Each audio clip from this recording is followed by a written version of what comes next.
habang hinihintay po namin ang inyong ikalawang pagdating. Kahit na maraming nangyayari sa aming paligid, sa aming bayan o sa mga bansa, subalit nakikita namin kung papaano na ito ay isang tanda at signal na inyong malapit na pagbabalik. Kaya patuloy niyo po kaming turuan, palakasin, hanapin ang inyong kalooban, Panginoon, upang habang naghihintay kami ay lumakad kami sa daan na inihanda po ninyo sa amin pagkatapos ng aming kaligtasan. Kaya sa araw na ito, nagtitipon po kami dito sa lugar na ito upang magpatuloy sa pag-aaral at pakikinig ng salita ng Diyos, upang matuto at mabuhay bilang iyong mga tinubos at iniligtas sa dugo ng aming Panginoong Hesus.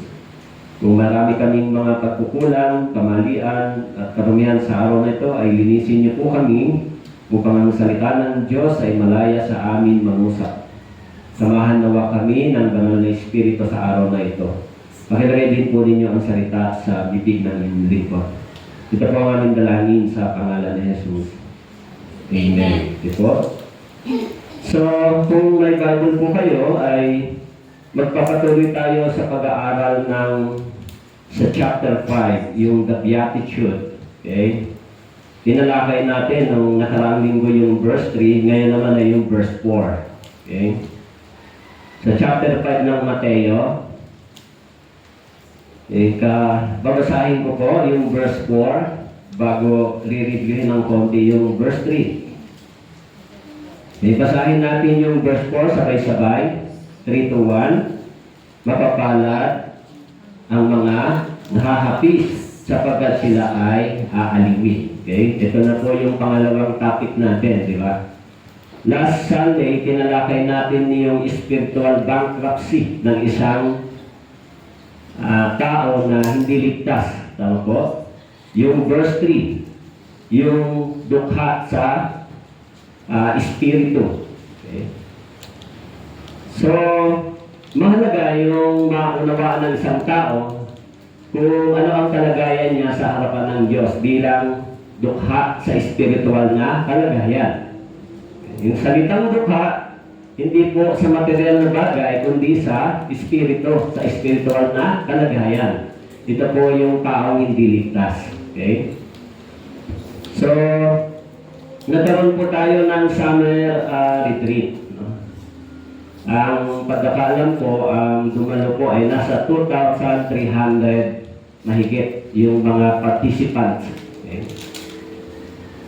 Ang Kailaway po ay nagkaroon ng participant na 53. Okay, 53. 28 yung ating invitees, so 25 yung mga brothers and sisters. Okay? Siyempre, ang evangelism ay hindi ginagawa ng once lang. Okay? Ibig sabihin, kung sila ay dinala natin sa Panginoon, kung naligtas sila, naunawaan nila yung Ebanghelyo, marami pang dapat silang matutunan sa loob ng church. Mahalaga po yun.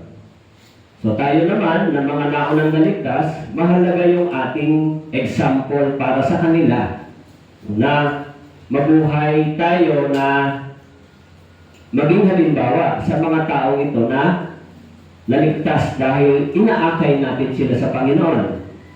Ang sabi ko ron, sila dati ay mga dukha sa espiritu na inaakay natin sa Panginoon. Okay?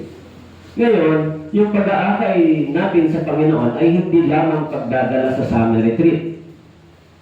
So, pagdating sa church, kailangan pa rin natin sila alagaan.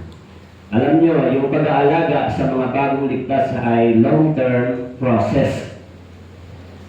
Siyempre, galing sila sa mga worldly concept, worldly-minded, yung lifestyle, hindi ganun kadali yung pag-iwan para doon sa mga nakasanayan na. So, it takes a long process and journey dito sa Christian life.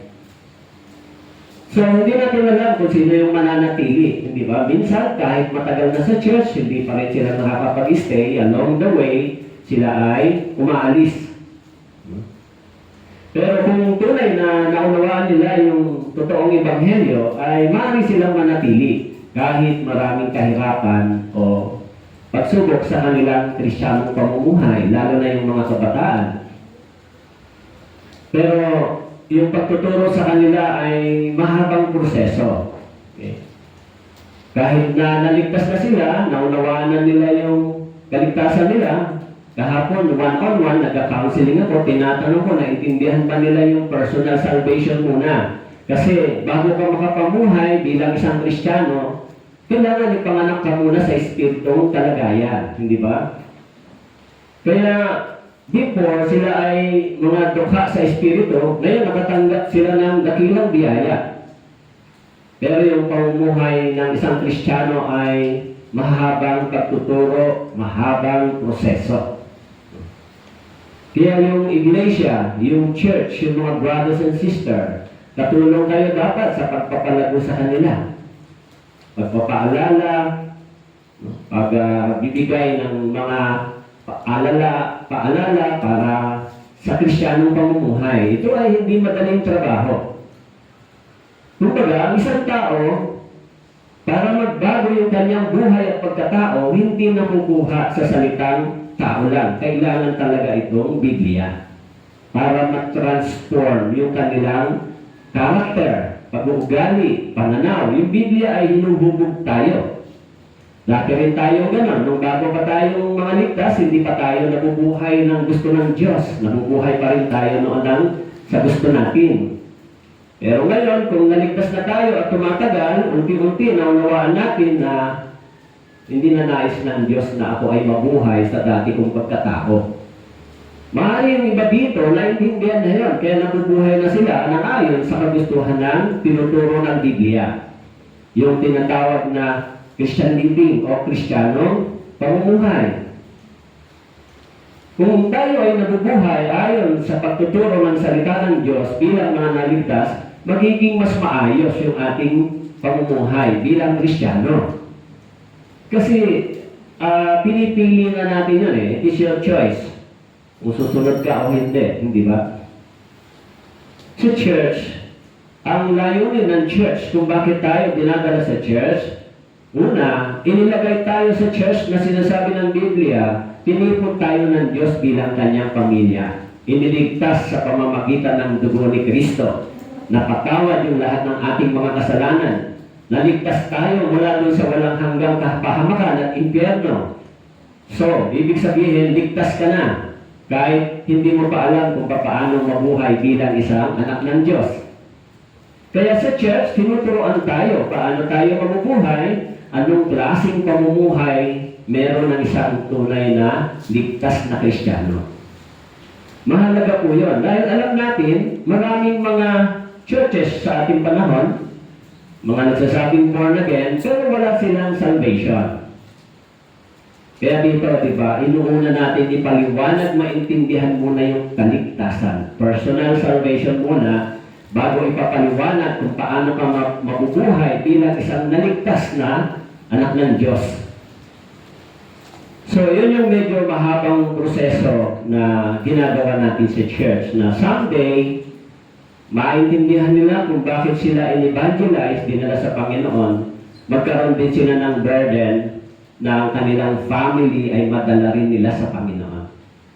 Kung naging malinaw sa kanila yung salvation, naligtas sila sa impyerno, walang hanggang kapahamakan, magkakaroon sila ng burden na sana yung family nila ay maakay din nila, marinig din yung kanilang kaligtasan.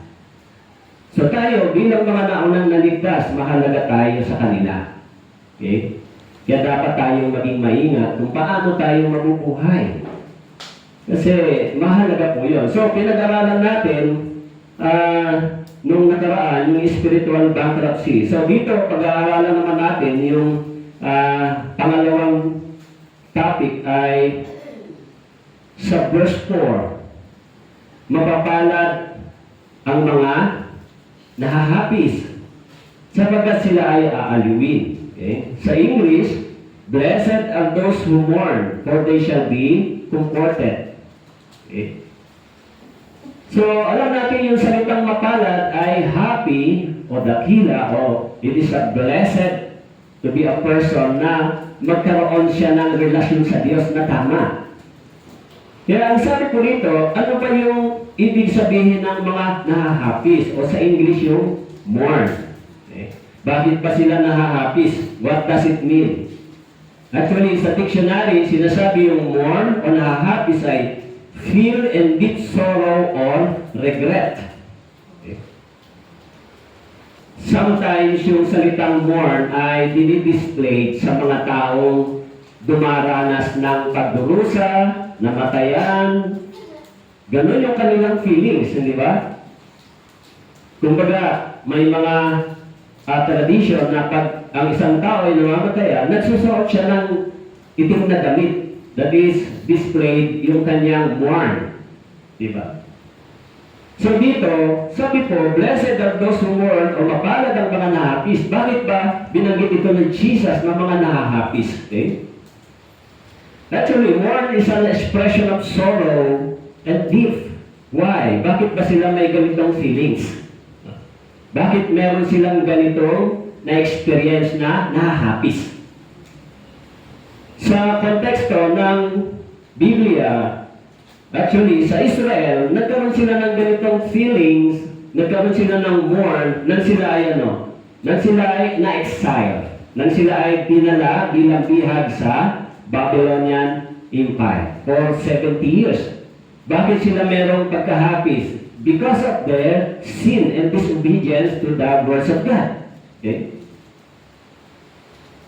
Kaya, sabi ko dito, the mourning as an expression of sorrow over Israel's exile, which was punishment for their sin. Okay? Kaya yung mga Israelita, nagkaroon sila ng ganitong feelings, nagkaroon sila ng matinding paghahapis nang sila ay pinarusahan ng Diyos. Pero, binabanggit dito ni Jesus, maging ang mga sinner ay dapat magkaroon ng ganitong feelings. Di ba?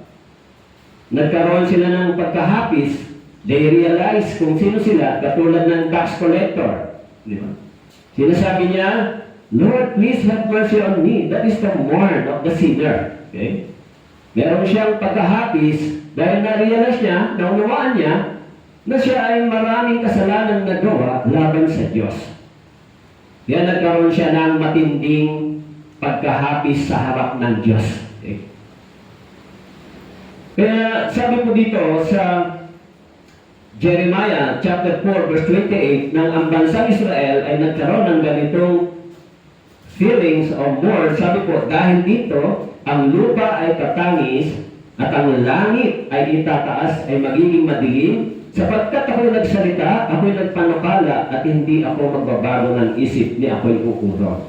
In Jeremiah chapter 4 verse 28, because of their sin, sabi po, yung bansang Israel, nagkaroon sila ng ganitong damdamin. No? Nahahapi sila because of their sins against God. Kaya yung mga taong naniligtas, yung mga taong makakapasok sa langit, ay makakaranas ng ganitong feelings or experience. They mourn because of their sin. Kaya dapat, ang mga taong papasok sa langit ay nakarealize first, sila ay dukha sa espiritu. Pangalawa, na-realize nila na sila ay isang miserable sinner. Kaya yung mga taong naliligtas, naisip nila yung kung gaano kadakila ang Diyos. Meron silang pagdadalamhati dahil sa kanilang nagawang pagkakamali laban sa salita ng Diyos. Ito yung salitang repentance. Ano po? Kaya kung meron tayong ganitong puso na na-realize natin kung gaano kadakila ang pag-ibig ng Diyos, makakapasok tayo sa langit. Walang taong papasok sa langit nang hindi nakarealize na siya ay dukha sa espiritu. At nagkaroon siya ng realization, nagkaroon siya ng mourn, nagkaroon siya ng pagkahapis because of their sin. Kaya nga, hindi ba, pag tayo ay nagkaroon ng pagkakamali, kung mababa ang puso, madali tayong nagsisisi. Nare-realize natin, bakit ko ba nagawa iyon? Dapat hindi ko ginawa iyon. Okay. So nagkakaroon siya ng mourn sa kanyang panloob na pagkatao. Dapat hindi ko ginawa. Bakit ba sinabi ko pa sa kanya yun? Dapat hindi ko na lang sinabi. Nasaktan tuloy siya. Kaya si Jesus, sinabi niya, mapalad ang mga taong nahahapis. Nahahapis saan? Nahahapis because of their committing sin against God. Di ba? Kaya sabi niya, mapalad ang mga nahahapis. Actually, may kinalaman ito sa verse 3. Yung mga taong dukha sa Espiritu ay mga taong hindi ligtas. Mayaman sa material na bagay, subalit dukha sa Espiritu. Kaya sabi dito, mapapalad ang mga nahahapis sapagkat sila'y aaliwin. Kaya yung mga taong nagkaroon ng mourn, nagkaroon ng repentance, after ng kanilang genuine repentance, nagkakaroon sila ng joy. Inaaliw sila ng Espiritu ng Diyos. Kaya sa Luke chapter 15 verse 10, ang sabi doon, ang langit ay nagbubunyi dahil sa isang makasalanang nagsisi at nanumbalik sa Diyos. So, inaaliw sila. Okay? Maging ang bayan, ang bawat bansa, ang sabi po sa Proverbs chapter 29 verse 2, kapag ang matuwid ay namamahala, ang bayan ay nagsasaya. Ngunit kapag ang masama ay namumuno, ang bayan ay nagbubuntong hininga. Actually, sa English version, ang bayan ay nagmumorn, nahahapis. Kaya kapag ang isang masama ay namumuno sa isang bayan at bansa, ang mga tao ay nahahapis. Maririnig mo sa kanila yung salitang regret. Kaya may mga nakita ako na mga OFW, nagkaroon sila ng regret dahil bumoto sila ng ganito, nag-regret sila dahil akala nila ay ganito. Meron silang mourn sa bansa. Okay? Kaya sabi, kapag ang isang bansa ay pinamumunuan ng isang masamang pamumuno, ang sabi po, ang bayan ay nabubuntong hininga. Meron silang mourn.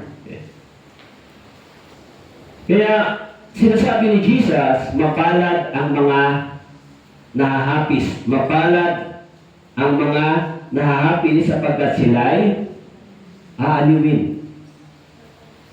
Kaya kung tayo ay tunay na nahapis because of sin, kung nagkaroon po kayo ng inner repentance, genuine repentance because of sin, nahapis kayo dahil sa kasalanan, nalungkot kayo because of sin, when you realize kung gaano kadakila ang pag-ibig ng Diyos. So pagkatapos yung mahapis, ang sabi ron, aaliwin kayo ng Diyos. Tama po? Aaliwin. Yung bawat nagsisisi ng tunay at lumuluha because of sin, nahahapi sa harapan ng Diyos, tinatanggap ng Panginoon yung ganitong mourn. Kaya dapat maintindihan natin na ang buhay Kristiyano ay ito yung proseso. Once you realize na dukha ka sa Espiritu at na-realize mo na ikaw ay isang miserable sinner, dito nagsisimula yung pagbukas ng pintuan ng langit sa atin. Dito nare-recognize ng Diyos tayo bilang mga miserable sinner at tumatanggap tayo ng biyaya, ng pag-ibig, ng forgiveness. Okay. Kaya yung mga nabubuhan again na tunay, nagiging humble, nagiging meek. Nare-realize natin na kung hindi ang Diyos ay mapagpatawad at may pag-ibig, dapat sana ako ay tumanggap ng maraming hatol. So, because of sin, siya ay nagkakaroon ng hapis, kalungkutan. Okay? Kaya sa Isaiah, chapter 66, verse 10, sabi po, kayo'y magalak na kasama ng Jerusalem at matuwa dahil sa Kanya. Kayong lahat na umibig sa Kanya, magalak kayong kasama niya sa katuwaan, kayong lahat na tumatangis dahil sa Kanya. Kaya yung mga taong tumatangis dahil sa Kanya, dahil sa kasalanan, in Isaiah 66 verse 10, ang sabi, ikaw ay magiging magagalak o ikaw ay magiging masaya. Walang taong papasok sa langit nang hindi nagkaroon ng ganitong damdamin o ganitong experience. Yung mga taong papasok sa langit ay nagkaroon sila ng pagkahapis dahil sa kasalanan. Na-realize nila ng marami silang paglabag laban sa Diyos. Subalit, ipinaunawa ng Biblia, bagamat tayo ay lumabag ng maraming beses, ipinaunawa ng Biblia na tayo ay pinatawad at tinubos ng ating Panginoon. Ito yung magandang balita. So, malungkot ako, lumuluwa ako dahil nalabag ko ang maraming beses ang batas ng Diyos, pupunta ako sa impyerno. Hahatulan ako ng Diyos, haharap ako dapat sa hukuman ng Diyos. Subalit, yung mensahe ng Biblia, si Jesus ay namatay para sa iyo. Yung kasalanan mo ay tinubos at pinatawad. Kaya, huwag ka nang malungkot at lumuha. Yung problema mo sa kasalanan ay binigyan ng ating Panginoon ng solusyon. Instead na dapat mahuhulog ka sa impyerno because of your sin, subalit pinigil ka. Pinigil ka ng Ebanghelyo. May magandang balita para sa iyo. Though ikaw ay lumabag ng maraming beses, sumuway ng maraming beses, nakagawa ng kasalanan ng maraming beses, subalit sabi ng Biblia, ikaw ay pinatawad at pinubos na. Kaya mula doon sa pagluha nang nabalitaan mo na ikaw ay pinubos at binayaran, mayroon kang galak, hindi ba?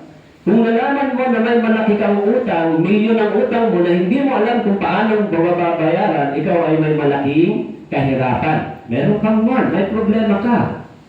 Subalit kung ibinalita sa iyo na ang malaking utang mo ay may nagbayad na, siyempre magkakaroon ka ng kagalakan sa iyong puso.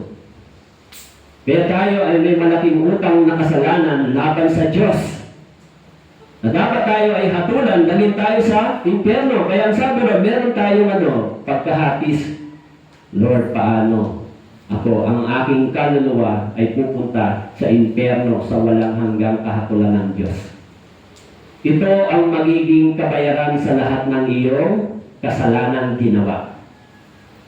Subalit, sabi ng Biblia, ang mga tao na nakaunawa ng Ebanghelyo ng pag-ibig ng Diyos ay naligtas mula dito.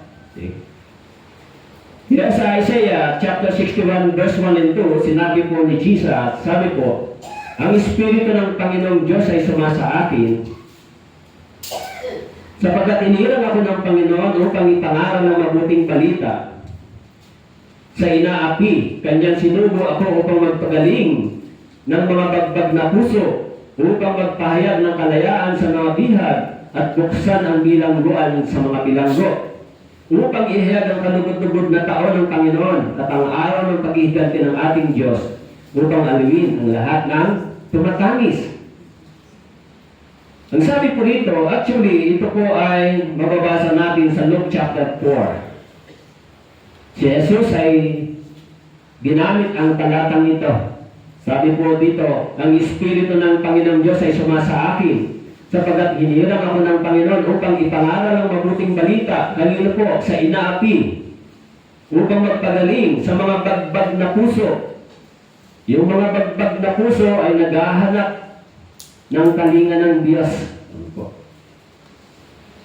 Kaya yung mga taong nagkakaroon ng pagkahapis sa kanilang panloob na pagkatao ay nakakatanggap ng pagkaaliw mula sa Diyos. Siyempre, bakit ba tayo mayroong pagkahapis? Maraming klase yung mark, di ba? Yung mga taong na lugi sa negosyo, yung mga taong namatayan ng kanilang mga mahal sa buhay. Subalit ito, ang tinutukoy ni Jesus, yung taong nakaunawa ng isang malaking kasalanan laban sa Diyos ay nalungkot. Yung taong lumabag ng maraming beses sa batas ng Diyos, nalungkot siya. Nagkaroon po siya ng pagkahapis.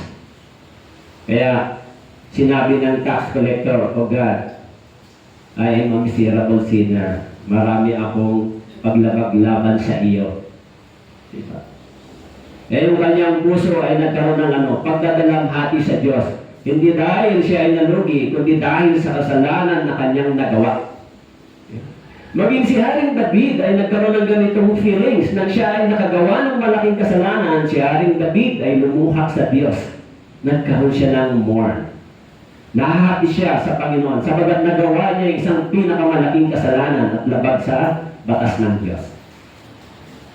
Kaya tayo bilang mga Kristiyano, kung kayo po ay totoong nakatanggap ng Ebanghelyo, hindi maaaring hindi niyo po ito naranasan bago kayo pumasok sa langit. Kasi ito po yung genuine repentance. Pero kung kayo po ay nakakagawa ng kasalanan at walang conviction sa inyo ang Espiritu ng Diyos, dapat po kayong magtanong. Tama po? Bakit po? Sabagat ang Diyos ay napupuot laban sa kasamaan at kalikuan ng tao. Kaya tayong mga naligtas, tinawag tayo mula sa kadiliman, dinadala tayo ng Diyos sa liwanag. Dati tayong namubuhay sa kadiliman, sa kasalanan, subalit nilipat tayo sa liwanag. Hindi po ito isang uri ng paniniwala ng relihiyon. Tayo nandito. Hindi tayo isang uri ng pagsasama-sama bilang naniniwala sa panibagong relihiyon. Hindi po ito ganon. Tayo po ay tinawag ng Diyos, tumanggap ng Ebanghelyo, tumanggap ng dakilang kaligtasan, biniyayaan ng bagong buhay na wala hanggan, subalit pagkatapos nito, tinuturoan tayo ng Diyos paano tayo mabubuhay bilang mga naligtas. Inihahanda tayo sa pagpasok dito sa kaharian ng langit. Kaya ang sabi ito, mapalad ang taong nahahapis. Kaya sabi, ang Espiritu ng Panginoon ay isinugo. At ang sabi dito, upang ipangaral ang mabuting balita, upang gumaling ang mga bagbag na puso. Anong ibig sabihin ng bagbag na puso? Ito yung mga taong nalulungkot because of sin. Kaya sinabi ni Jesus dito, mapapalad sila. Sino sila? Nagiging masaya sila. Happy. Yung meaning ng salitang mapalad ay happy o masaya sapagkat ang kanyang kasalanan ay natapos na. Kaya sinabi ko dito, yung salita ng Diyos ay nagdadala sa atin upang tayo ay lumaya. Kaya yung mga taong nahahapis dahil sa kasalanan laban sa Diyos ay aaluin. Bibigyan ng Diyos ng kapahingang spiritual. Kaya yung taong tunay na nakatanggap ng biyaya at ebanghelyo, meron tayong ganitong naranasan at ngayon nagagalak tayo sapagkat dapat na ako ay mahuhulog sa kahatulan ng Diyos.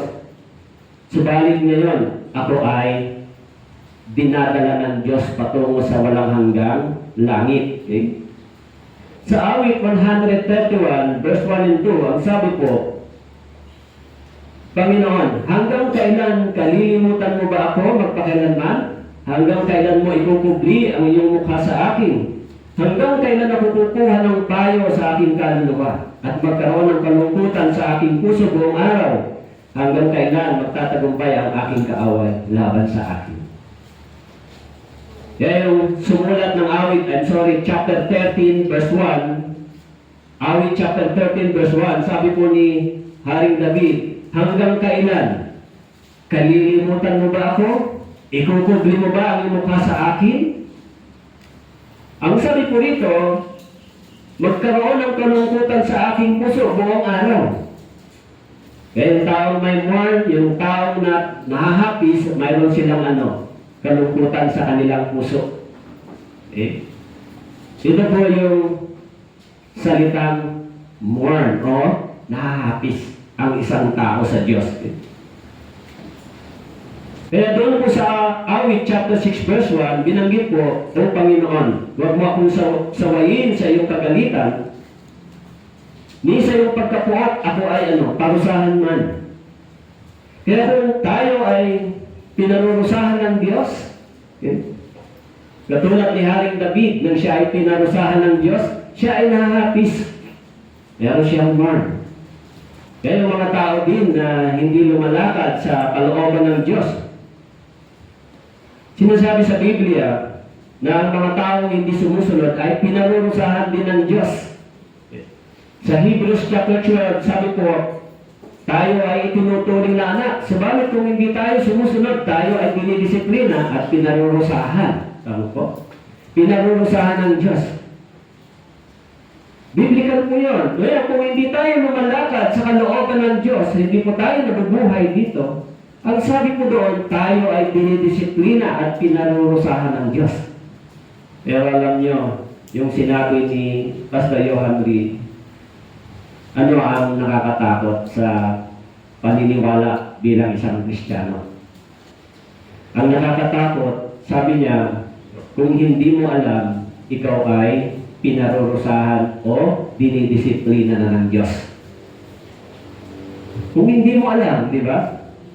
Kung hindi mo alam na ikaw ay tinutuwid at dinidisiplina na ng Diyos, ito po ay nakakatakot na sitwasyon. Kasi maging yung mga anak, kung sila hindi sumusunod, sila ay itinutuwid ng kanilang mga magulang. Kung tayo ay mayroong mga magulang dito sa laman, sa lupa, tayo ay tinuturuan maging matuwid at tama. May magulang ba na nagtuturo na ang anak ay maging masama? Walang natuturong ganon. Walang magulang na nagtuturo na ang kanilang mga anak ay maging suwain, maging matigas ang ulo. Siyempre ayaw ng magulang yan. Maging ang Diyos ay ganon din sa atin. Hindi gusto ng Diyos na tayo ay mabuhay sa ganitong kalagayan. Okay? Kaya kung tayo ay nabubuhay bilang mga ligtas na Kristiyano sa sanlibutan ito, at hindi po natin alam kung tayo ba ay itinutuwid ng Diyos o dinidisiplina, ay ito po ay isang bagay na nakakatakot. Ano po? Bakit po hindi mo alam na nakikipaglaban ka na sa iyong tinatawag na Diyos? Nakikipaglaban ka. Iniisip mo na okay lang ito. Wala kang pagkahapis sa iyong disobedience. Wala kang kalungkutan sa iyong nagagawang mali. Para sa iyo, okay lang. Di ba? Ito po ay isang bagay na nakakatakot. Bakit po? Alam niyo naman sa Biblia na lahat ng ating mga gawa, tayo ay hahatulan ng Diyos. Kaya dapat tayong matakot sa Diyos. Dapat tayong magkaroon ng pag-ibig at pagkatakot sa Diyos. Kaya si Haring David, sabi niya sa Awit, chapter 6, verse 2, "Maawa ka sa akin, O Panginoon, sapagkat ako'y mahina. O Panginoon, pagalingin mo ako, sapagkat nanginginig ang aking mga buto." Verse 3, chapter 6, "Ang aking kaluluwa ay nababagabag ding mainam, ngunit ikaw, O Panginoon, hanggang kailan." Ito ay mourn because of sin. Suffering because of sin. Kaya sabi niya, maawa ka sa akin, O Panginoon, sapagkat ako'y nangihina. Bakit siya nangihina? Yung lakas na ibinibigay ng Diyos sa kanya ay hindi niya natatanggap because of sin. Kaya sabi niya, O Panginoon, pagalingin mo ako, sapagkat nanginginig ang aking mga buto. Maaari, yung mga Kristiyano, nagkakaroon ng mga karamdaman dahil sa disobedience. Maaari, gamitin ng Diyos yung bagay na ito para tayo ay maging humble. Ma-realize natin na wala tayong magagawa maliban sumailalim tayo sa biyaya ng Diyos. Kaya yung karamdaman minsan ginagamit ng Diyos, ibinibigay ng Diyos. Pero minsan yung parusa at disiplina ng Diyos ay maaaring maging resulta ng kamatayang katawan. Alam niyo po, si Haring Herodes ay hindi Kristiyano. Nang siya ay tumayo at nagsalita siya, Diyos ang nagsasalita, sinaktan siya ng Diyos. Di ba? Kinain siya ng uod na buhay dahil sa kanyang pagiging lakas-tangan sa Diyos. Kaya mga Kristiyano, kapag tayo ay hindi nagkaroon ng ganitong kaisipan, pag hindi po ninyo nakita yung sarili ninyo kung saan kayo lumalakad, maaari tayo rin ay dinadala ng Diyos sa ganito, kahirapan, kawalan ng kapayapaan. Okay? Maging ang bansang Israel, nang sila po ay nagkasala, ang sabi po, ang kanilang kaluluwa ay nabagabag din. Nagagabag po sila. Kaya sa church, di ba? Sa church, mga brothers and sisters, yung buhay sa labas ng church, iba. At saka yung buhay sa loob ng iglesia o ng church. Hindi parehas. Yung sistema ng pamumuhay natin dati sa sanlibutan, hindi po pwedeng makapasok sa kaharian ng langit. Tama po? Kaya pagpasok natin sa church, tayo ay tinuturoan ng bagong pamumuhay. Di ba? Kaya sabi ni Pablo sa Romans chapter 12, verse 3, huwag kayong gumaya, huwag niyong tularan, verse 2, huwag niyong tularan ang sanlibutan ito. Huwag kayong gumaya sa pamantayan ng sanlibutan ito. Ano ang ginagawa ng mga taga-sanlibutan? Di ba? Kaya sabi ni Pablo, kung ikaw ay naligtas, huwag mong gayahin yung pamumuhay ng mga taga-sanlibutan. Yung mga taga-sanlibutan ay walang pakialam kung saan pupunta ang kanilang kaluluwa. Nagiging masaya sila sa paggawa ng kasalanan. Nagkakaroon sila ng kapayapaan sa paggawa nila ng kasalanan. Okay? Actually, this is a false peace. Once na meron kang kasalanan, iniisip mo na okay lang ito. That is a false peace. Tama po. Pero sa mga taong born again, hindi sila nagkakaroon ng kapayapaan kapag sila ay mayroong disobedience. Bakit po? Sapagkat nabag ito sa Biblia. Kapag ang buhay natin ay labag sa itinuturo ng Biblia, kapag ang buhay natin, ang lakad natin ay labag sa daan na inihanda ng Diyos para sa atin, magkakaroon tayo ng kawalan ng peace. Okay? Peace of mind. Ewan ko kung nararanasan niyo po yan.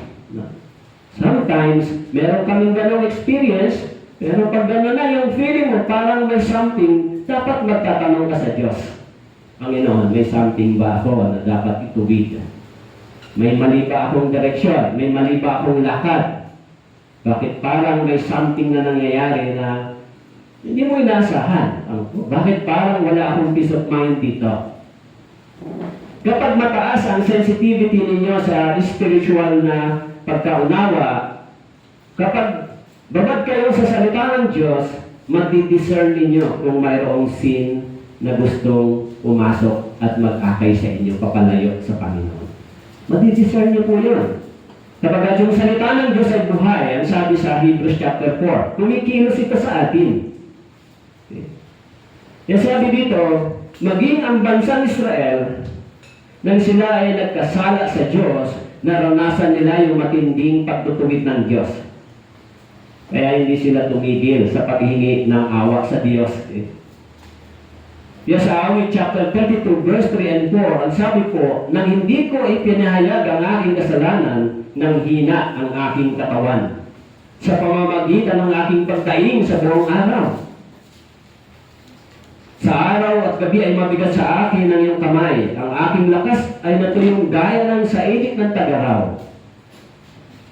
Kaya yung taong ito, sabi niya, nang hindi ko ipinahayag ang aking kasalanan, nangihina ang aking katawan. Meron siyang pagdaing. Meron siyang mourn. Nung ang kasalanan ay kanyang iniingatan, nung kasalanan niya ay hindi niya tinatalikuran, ang sabi, meron siyang pagdaing. Meron siyang mourn. Meron siyang pagkahapis. Kaya sabi, sa araw at gabi ay mabigat sa akin ang iyong kamay. Ang aking lakas ay gaya ng sa init ng tagaraw. Okay? So sa awit chapter 32 verse 4, sabi niya, sa araw at gabi, mabigat sa akin ang iyong kamay. Dapat tayo bilang mga naligtas, dapat meron tayong mataas na spiritual discernment pagdating sa sin, sa kasalanan. Dapat nakikita agad natin ito. Bakit po? Alam natin na sa Garden of Eden, ang tao ay dinaya ng diablo, dinisid. Alam natin na yung strategy ito hanggang ngayon ay ginagamit ng diablo sa mga Kristiyano. dinadaya tayo, di ba? Di nilalagay sa ating isipan, okay lang yan. Huwag ka nang mag-alala, okay lang sa Diyos yan. Tama po? Sa ating puso at isip, pinipilit sabihin ng dyablo, huwag ka nang mag-alala, kahit gumagawa ka ng sin, tumuloy ka lang. Okay lang yan. Magsinungaling ka, okay lang yan. Huwag kang sumunod sa Biblia, okay lang yun. Sino po ang nagsasabi nun? Hindi po yan sinasabi ng Diyos sa atin. Gumawa ka ng kasalanan ng lihim, okay lang yun. Nagagawa lang po yan ng mga taong hindi totoong ligtas. Sabi ng Bible, sino ang taong pwedeng mabuhay sa kadiliman nang siya ay nilagay ng Diyos sa liwanag? Ako. Tayo ay nang naligtas, nilipat tayo sa liwanag. Paano ka mabubuhay sa dilim kung inilagay ka ng Diyos sa liwanag? Ang dilim ay ang kasalanan. Ako. Kaya sinasabihan ni Jesus yung mga Pariseo, kayo, mga bulag na tagapangaral, di ba? Lahat ng mga bulag na sumusunod sa inyo, mahihulog din sa hukay na kasama ninyo. So yung mga buwanag yan, hindi tayo mga bulag. Tama po? Ang ibig sabihin ng bulag dito, hindi tayo bulag sa kasalanan. Alam natin kung ano ang sin. Tama po? Before, we are blinded sa sin. Tama po? Pero ngayon, alam natin kung ano yung sin. Hindi tayo pwedeng hindi nakakakilala kung ano ang sin. Tama po? Bakit po? Kapag sinabi yung Espiritu ng Diyos na nananahan sa atin, ipinapaalala sa atin, ito ay isang kasalanan. In John chapter 14 verse 26, ang sabi rin siya ang tagapagturo at tagapagpaalala sa atin. Kaya kung ganon, kung namubuhay pa rin tayo sa kasalanan, ang ibig sabihin nito, hindi tayo tinuturuan ng Espiritu ng Diyos. O maaaring ang puso natin ay sarado sa Ebanghelyong ito. It is not fearful, hindi ba? Kaya, minsan yung mga sumama sa retreat na mga kabataan, medyo marami. So may malaking burden sa akin, paano sila tuturuan, paano sila huhubugin, aakahin. Siyempre, it is a church responsibility. Hindi lang sa pastor. Tama po? You are a part of this kind of ministry. Tayo ay sama-samang gumawa na tulungan silang lumago sa kanilang pananampalataya. Tulungan silang maunawaan pa kung gaano ang biyaya ng Diyos. Okay?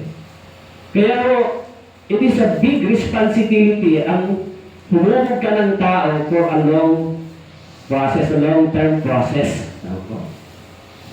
Hindi po nagbabago ang isang tao sa isang gabi na. Di ba? Kahit naunawanan nila yung Ebanghelyong ito, subalit kailangan pa nila yung feeding, kailangan nila yung caring, kailangan nila yung counseling. Sometimes meron silang disobedience, kailangan tulungan silang makabalik, manatili. Ganon yung buhay Kristiyano. Ups and down. It is your choice di ba? Kaya yung medyo mahabang proseso para sa loob ng iglesia ay ang pag-aalaga sa mga bagong ligtas. Maging yung mga magulang, mga nanay at tatay, pinaka-long-term process sa kanila ay yung pagsilang ng isang bata ay ang pag-aalaga nito hanggang siya ay mag-mature. Ano po? Kaya yung church tinatawag na mother. Ano po? Siya yung nakikare sa mga bagong ligtas. So dapat tayo ay katuwang dito. Dapat tayo ay bahagi sa ganitong gawain. Okay? Kaya yung mga taong mayroong ganitong damdamin, sabi ni Jesus, mapalad ang mga nahapis, tinawag sila ng Panginoon. Sa Mateo chapter 11, verse 28, ang sabi po, lumapit kayo sa akin, kayong lahat na nanlulukaypay at lubang nabibigatan, kayo bibigyan ko ng kapahingahan. Kaya ang sabi ko rito sa Mateo chapter 11, verse 28, lumapit tayo kanino po? Sa Diyos, kay Jesus. Sabi po, kayong lahat na nanlulupaypay, kayong lubhang nabibigatan, kayong bibigyan ko ng kapahingahan. Ang sabi nito, kapahingahan. Mula doon sa pagkahapis, aalawin ka ng Diyos. Ano po? Kaya sinasabi ni Jesus, mapapalad ang mga nahati sapagkat sila ay aalawin. Okay? Kayong mga tao nakaranas ng ganitong biyaya mula sa Diyos, sa Christian life, merong joy. Tama po? Meron bang kagalakan sa pagiging isang Kristiyano?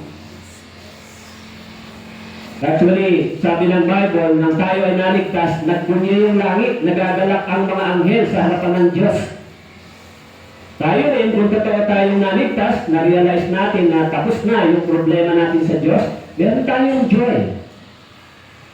Subalit, minsan, meron tayong kalungkutan, meron tayong pagkahapis kapag tayo ay kapag tayo ay nahuhulog sa kasalanan, kapag tayo ay nakakagawa ng mali, kapag tayo ay sumusuway.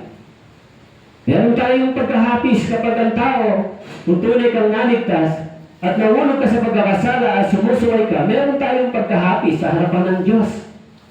Kaya sabi sa Ephesians chapter 4 verse 31, huwag niyong bigyan ng pigati ang banal na Espiritu. Napipigati yung banal na Espiritu kapag ang isang anak ng Diyos ay hindi lumalakad dito. O saan tayo makakatanggap ng ganitong aral? Di ba? Kaya kung ang ating puso at tenga ay hindi pa nagkaroon ng bagong puso at tenga, wala pa tayong bagong puso, mahirap natin matanggap yung ganitong mga aral. Kaya sinabi sa Ezekiel, bibigyan tayo ng bagong puso. Tama po? Sapagkat yung pusong bago ay tumatanggap ng turo at aral mula dito sa salita ng Diyos. Subalit kung hindi tayo binigyan ng bagong puso, bagong tenga, kaya yung mga bingi doon sa Bible, inalis ni Jesus, binigyan niya ng pandinig. Ang ibig sabihin, dati hindi nila naririnig ng totoo yung mga mensahe na spiritual. Kaya yung pipi, pinayagan niya magsalita. Dati yung mga piping yun, hindi makapagpatotoo ng kaharian at dakilang gawain ng Diyos. Kaya yung mga bulag, dati hindi nila nakikita yung mga bagay na dakila at gawa ng Diyos. Kaya nang sila ay binigyan ng Diyos ng pandinig, nabuksan yung kanilang mga tenga, at narinig nila yung mga aral at panawagan ng salita ng Diyos sa spiritual na pagkarinig. Kaya yung salita ng Diyos, naunawaan nila na ito ay kanilang naririnig. At dati yung kanilang bibig, hindi marunong magpasalamat, magtestimony kung ano ang mga dakilang bagay na gawa ng Diyos. Nang sila po ay na-born again, ang bibig nila, ang dila nila ay nabuksan. At nagsasalita ng mga dakilang bagay at hiwaga galing sa Diyos. Pero nung dati, pipi sila. Hindi sila marunong kumilala sa mga bagay na ginawa ng Diyos. Dati, bingi sila. Kahit naririnig nila yung Biblia, hindi nila ito naintindihan at naunawaan. At dati, patay sila. Yung kanilang espiritu ay hindi tumatanggap ng pagkain espiritual. Subalit nang tayo ay naligtas, nabuksan yung ating tenga, spiritual ear, naririnig natin at naunawaan yung aral ni Jesus. At yung salita ng Diyos kapag ating nabasa ay naunawaan ng ating mata at yung ating dila ay nagsasalita ng mga bagay na himala na ginawa ng Diyos sa atin. It is the testimony. Pero dati, hindi natin ito ginagawa. Kaya yung isang pilay doon sa Mark chapter 2, sinabi ng Diyos, anak, pinatawad na ang iyong mga kasalanan, magaling ka na. Dati hindi siya lumalakad sa pananampalatayang ito. Subalit nang binigyan siya ng Diyos ng kagalingan bilang pilay, simula ngayon, lumakad ka sa pananampalatayang ito. Dati yung kanyang pananampalataya ay hindi lumalakad sa aral ng Biblia. Subalit nang sinabi ng Panginoon, tumayo ka at lumakad ka, simula ngayon, lumakad ka sa pananampalatayang ito. Kaya gamitin natin yung ating pananampalataya na meron tayo. Huwag tayong tumingin sa sanlibutan. Okay? Kaya sabi ko dito, ang mga tao na nahapis ay binibigyan ng Diyos ng kaaliwan. Sabi rito, sapagkat sila ay aaliwin. Kung tayo po ay nahabis dahil sa katuwiran ng Diyos, actually, sa verse 4 ay ang sabi diyan, mapapalad ang mapagpakumbaba. Verse 5, mapapalad ang mga mapagpakumbaba sapagat mamanahin nila ng lupa. Sa verse 6, mapapalad ang nagugutom at mahuhaw sa katuwiran sapagat sila ay pupusugin. Kaya yung mga taong na born again, meron silang pagkagutom sa salitang katuwiran. Katuwiran ng Diyos. At meron silang kaisipan na sila ay dapat ay humble. Okay? Kaya sabi ko rito, mapalad ang nahapi sapagkat sila ay aaliwin. Okay? Sa awit chapter 32 verse 4, ang sabi ko, sa araw at gabi ay mabigat sa akin na yung kamay, ang aking lakas ay ito yung gaya ng saini ng tagaraw. Awit chapter 38 verse 4, sabi ko, sapagkat ang mga kasamaan ko ay nakarating sa ibabaw ng aking ulo, ang mga iyon ay gaya ng isang pasan na napakabigat para sa akin. Sa awit chapter 38 verse 4, sabi ko, sapagkat ang mga kasamaan ko ay nakarating sa ibabaw ng aking ulo, ang mga iyon ay gaya ng isang pasan na napakabigat para sa akin. Kaya yung mga Kristiyano, nagiging ganito ang kanilang mourn. Nagkakaroon sila ng pagkahapis sa halip na kagalakan. Kung sila ay nahahapis because of their sin and disobedience o pagsuway. Yung mga Kristiyano, tayo, kapag nakagawa tayo ng mga mali at kasalanan sa harapan ng Diyos, tayo ay nagkakaroon ng ganitong feelings, mourn. Lord, bakit ko nagawa ito? I'm sorry po. Diba? Hindi ko ito dapat ginawa. Nagkamali ako. Next time, hindi ko na ito dapat balikan. Dahil nalulungkot ang aking puso, nawawala yung kapayapaan ko sa pagitan mo at sa akin. So, ito yung katunayan na tayo ay mayroong tunay na relasyon sa Diyos kapag meron tayong mourn tungkol sa sin. Maging yung mga makasalanan na nagkaroon sila ng ganitong pagkahapis, nagkaroon sila ng connection sa Diyos.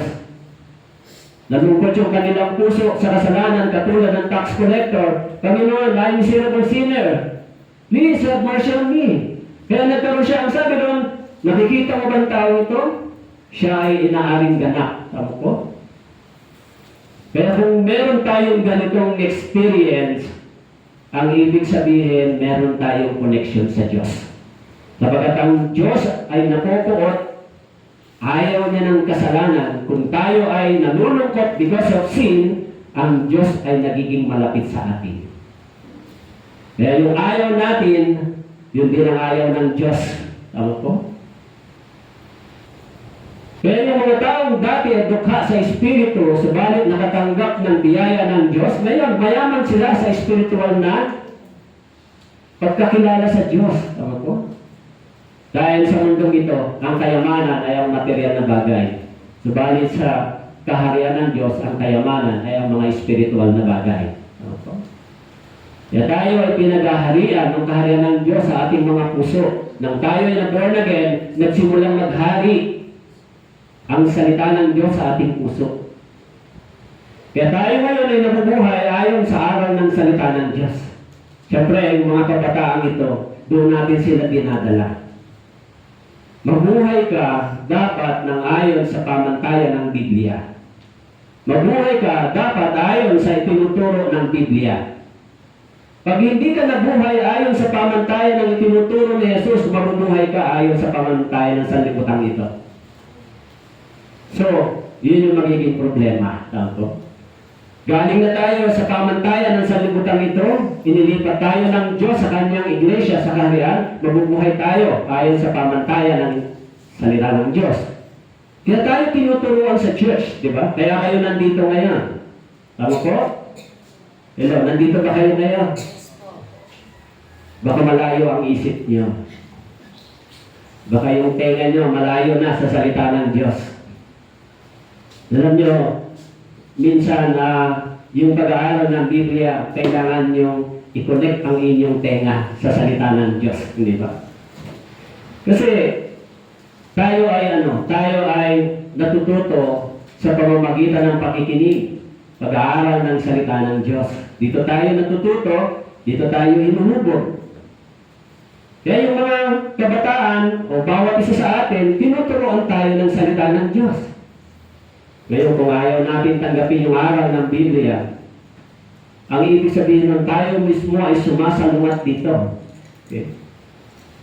Kaya ho, sabi ni Jesus, mapalad ang mga taong nahapis sapagkat sila'y aaliwin. Okay? So, doon po sa awit, chapter 19, verse 7, ang sabi po, sapagkat ang iyong galit sa amin ay tumupok, at sa pamamagitan ng iyong galit kami ay nabagabag, inilagay mo ang aming kasamaan sa iyong harapan, sa liwanag ng iyong mukha ang lihim naming kasalanan. Sabi mo dito sa awit, chapter 19, verse 7, sapagkat ang iyong galit sa amin ay tumupok, sa pamamagitan ng iyong galit kami ay nababagabag. Kailan po nagagalit ang Diyos? Kailan po ang Diyos ay nagagalit sa atin? Yung mga magulang, kailan kayo nagagalit sa inyong mga anak? Kapag sila ba ay masunurin, pinagagalitan niyo ba ang mga anak niyo? Pag masunurin sila, pinagagalitan niyo ba sila? Siyempre hindi. Kung masunurin sila, masaya tayo. Masaya din kayo, di ba? Pero kung hindi sila sumusunod, nagagalit tayo minsan sa kanila. Bakit tayo mo sumunod? Para sa ikabubuti mo yan. Bilang mga magulang, tungkulin natin silang akayin sa tamang pamumuhay. Di ba? Kung ang tatay mo lasinggero, kung ang tatay mo manginginom, tapos ang anak, anak, gayahin mo ako. Anong ginagawa mo tayo? Umiinom, nagsusugal, naglalasing, gayahin mo ako. So pagdating ng araw, ganun din siya. So, sa paningin ng tatay, okay lang ba yun? Siguro sa kanya, okay lang yun dahil gawain niya yun. Pero sa paningin ng Diyos, hindi maganda. Tama po? Sa paningin ng tao, kaya siya ganyan, kaya siya nag-addict tatay niya. Kaya siya nagsusugal, nagsusugal din ng tatay niya. Sa paningin ng tao, tinatanggap yun. Pero sa paningin ng Diyos, hindi. Tama po? Kahit ituloy mo yung buhay na gano'n, tatanggapin ka ng tao dahil gano'n ang binaya mo, pero sa paningin ng Diyos, hindi ka tatanggapin. Dapat mong baguhin yung buhay at pagkatao mo nang ayon sa gusto ng Diyos. Pero kung gagayahin mo yung ganong gawain, at sasabihin mo dahil ito ang aking nakasanayan at nakagisnan, may pag-asa kang magbago kung gusto mo. Dito sa Biblia, meron. Kahit ako nung araw, ganun ang kinagisnan kong buhay, magulo, troublemaker, maging drug user, napasama sa mga magugulong tao. Pero bibigyan ka ng Diyos ng pagkakataon, maituwid yung buhay mo. Kahit hindi ka akayin ng nanay at tatay mo, may salita ng Diyos na aakay sa iyo. Dahil yung Diyos ay nagiging tatay mo sa langit, kung hindi ka tinuruan ng tatay at nanay mo maging matuwid, yung Diyos sa langit, yung Biblia, tuturuan ka maging tama at matuwid. Kaya hindi tayo dapat lumayo dito. Tama po? So, yung itinuturo ng Biblia, hindi po pagiging religyoso, hindi ba? Hindi po yan ang tinuturo ng Biblia. Ang itinuturo ng Biblia, mabuhay tayo ng tama sa katotohanan. Huwag natin ma-misinterpret yung Bible. Ang sabi nila, ang daming bawal. Gusto mo ng maraming bawal, pero pupunta ka sa impyerno pagkatapos nun. Parang minsan, yung pangako ng Diyos sa atin ay nagiging banta para sa mga tao. Tama po? Yung promise ng Diyos na dadalhin tayo sa lupang pangako, pagpapalain tayo, nagiging banta pa para sa kanila. Pero dapat nilang sundin kung ano ang aral ng Biblia. So, yung aral sa atin ng Biblia, kung tayo ay nakaunawa, pagkatapos nating magkaroon ng paghingi at peace, magkakaroon tayo ng kaaliwan. Dito sa lupa, marami tayong kahirapan, pagdurusa, pero ang sabi ng Biblia, pagpasok natin sa langit, sa buhay na walang hanggan, aanunin tayo ng Diyos pang walang hanggan. Minsan, dahil sa iniiwan natin yung mga maling gawain o yung mga kabataan, ba't tinalikuran niyo yung mga kaibigan niyo na gumagawa ng mga kamalian at inaahay kayo? Maaari, lalaitin nila kayo. Nasabihan nila kayo, pag Pa-Bible ka pa. Katulad ka naman namin. Pero ano, mas maganda? Ang lumakad ng matuwid at tama o ang lumakad sa kasamaan na kung saan ang Diyos ay mapupukot sa iyo? Okay. Ganon talaga yung buhay dito sa mundo. Merong dalawang daanan dito. Pwede kang lumakad papunta sa kapahamakan, pwede kang lumakad papunta sa buhay na walang hanggan. Yun yung pipiliin mo, hindi ba? Kaya yung mga taong ayaw lumakad sa kagustuhan ng Diyos, lalo na ang mga Kristiyano, ang sabi sa awit, chapter 19, nagkakaroon sila ng ano? Nababagabag sila. Bakit ganito yung buhay? Parang napakabigat. Sa awit, chapter 90, verse 9, sapagkat sa ilalim ng iyong puot, lahat ng aming araw ay lumilipas, na gaya ng buntong hininga ang aming mga taon ay nagwawakas. Okay? Sabi ko rito, gaya ng buntong hininga, ang aming mga taon ay nagwawakas. Okay? Kaya kung tayo po ay hindi lumalakad ayon sa disenyo ng Diyos sa atin, ano po? Ang mga born again, ang mga Kristiyano, ang una nating disenyo ay sinful nature, bilang mga makasalanang tao at larawan ni Adan. Ano po? Yung ikalawa nating pagkatao ay tinatawag na new creation in 2 Corinthians chapter 5 verse 17. Bagong tao. Ang ibig sabihin po ng bagong pagkatao, ito po yung bagong pag-iisip, bagong ginagawa, bagong nilalakaran. Okay? Yun yung bagong buhay. Okay? Kaya sabi ko dito, yung mga taong dumanas ng ganitong pagka-hapis ay aalipin ng Diyos. Maging sa Luke chapter 4 verse 18, binanggit din po doon ni Jesus, ang Espiritu ng Panginoon na nasa akin. Hinihiram niya ako upang ipangaral ang magandang balita sa mga dukha. Alam niyo, sabi rito, ipangaral ang magandang balita sa mga dukha. Dukha sa Espiritu. At sabi noon, upang ipahayag ang paglaya sa mga bihag at muli pagkakaroon ng paningin sa mga bulag upang palayain ng mga naapi. So, ito po yung mensahe ng Ebanghelyo ng ang ating Panginoon ay dumating dito. Okay? So, kahit na ang mundong ito, ang sabi ko, ikinoconsider ng mundong ito na ang mga mayayaman sa tingin ng tao ay makapangyarihan at mapalad. Sa mundong ito, ang tingin ng mga tao sa mga mayayaman ay isang taong makapangyarihan at mapalad. Pero, sa paningin ni Jesus, ang tunay na mapalad ay ang isang taong dukha sa Espiritu na nakatanggap ng biyaya ng Diyos. Bakit po? Ang sabi po doon, bagamat siya'y naging dukha, magiging kanya ang kaharian ng langit. Isang tagapagmana. In Romans chapter 8 verse 17. Yung tagapagmanang ito ay para sa tagapagmana ng kaharian ng langit. Parang napakahirap nito ipaliwanag sa salitang tagapagmana ng kaharian ng langit. Ako? Kung ikaw ay tagapagmana ng isang kaharian, hindi ka ordinaryong tao. Ako? Kung tagapagmana ka ng kaharian, hindi ka ordinaryong tao. Sa lupa, kapag ikaw ay tagapagmana ng kaharian, hindi ka ordinaryong tao. Tama po? Hindi ka ordinaryong mamamayan. Pero sabi, kung ikaw ay tagapagmana ng kaharian ng langit, hindi ka ordinaryong Kristiyano. Sa paningin ng Diyos, ikaw ay isang precious, tagapagmana. Okay.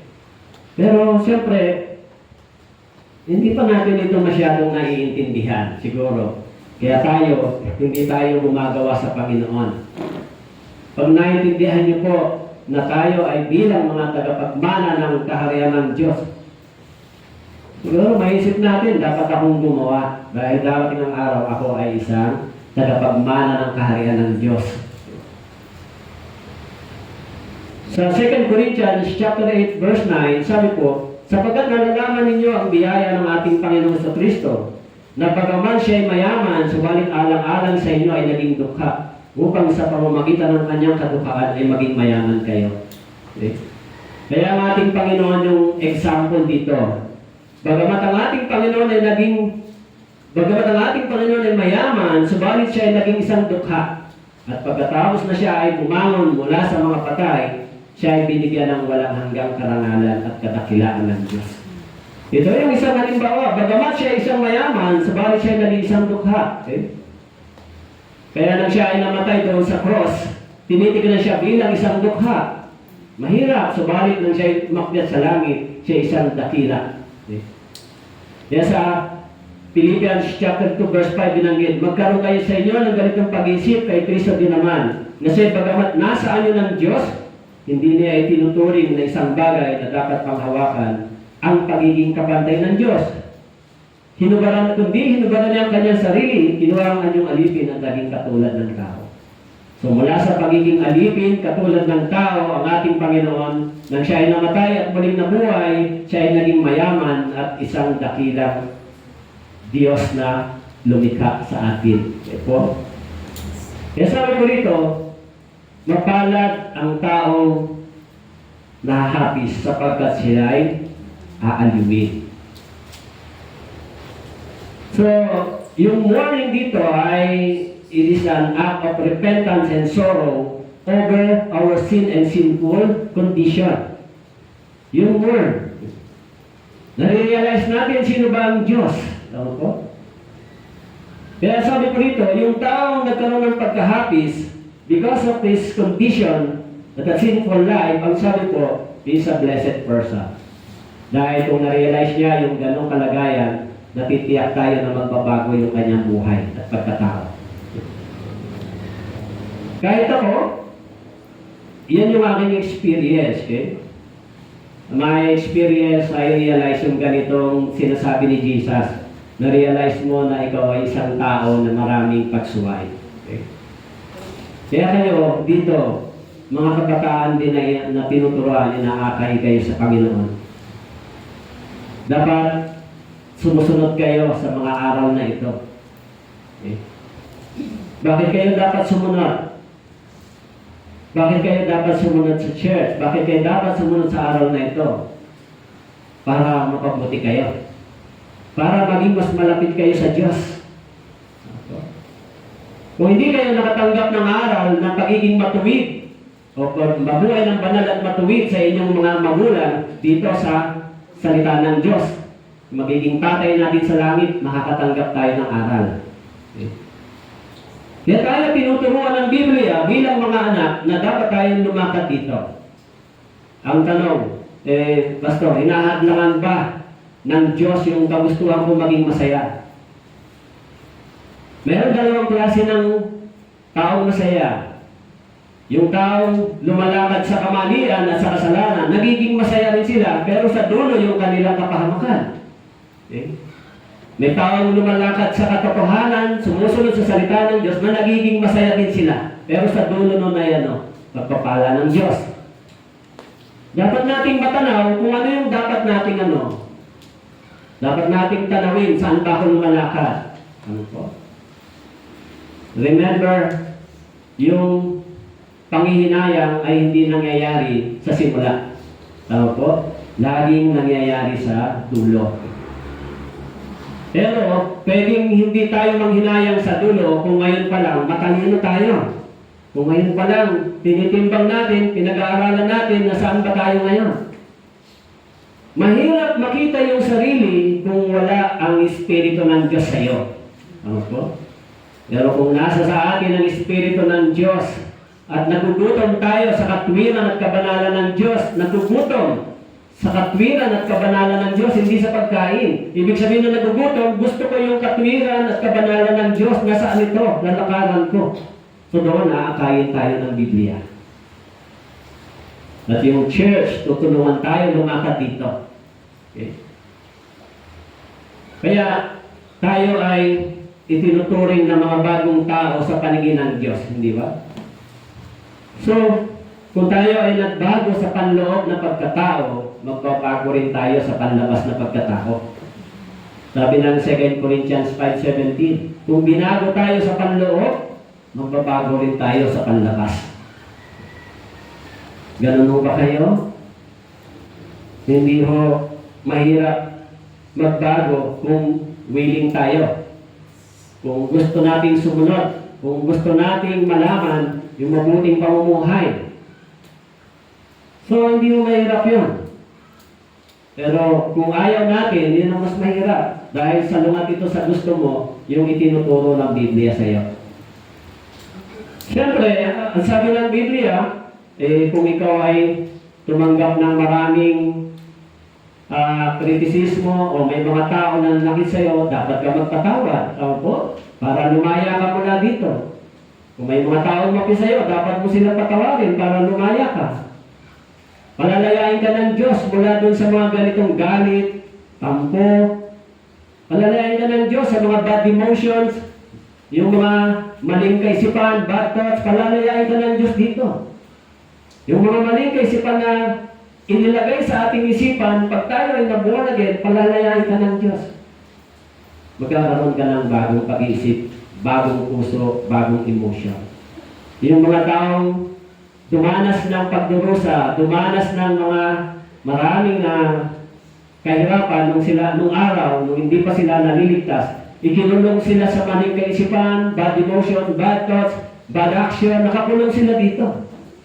And then, yung galit ay inaalipin sila. Kaya nung sila ay naborn again, nung tayo ay naligtas, mula dito pinalaya tayo ng Diyos. Mula sa ugaling magagalitin, mula sa bad thoughts and bad emotion o bad action, pinalaya tayo dito ng Diyos. Kaya sa loob ng church, mahalaga yung salitang pag-ibig, hindi ba? So puntahan natin yung 1 Corinthians chapter 13. 1 Corinthians chapter 13. Liliis lang po ako ng konti.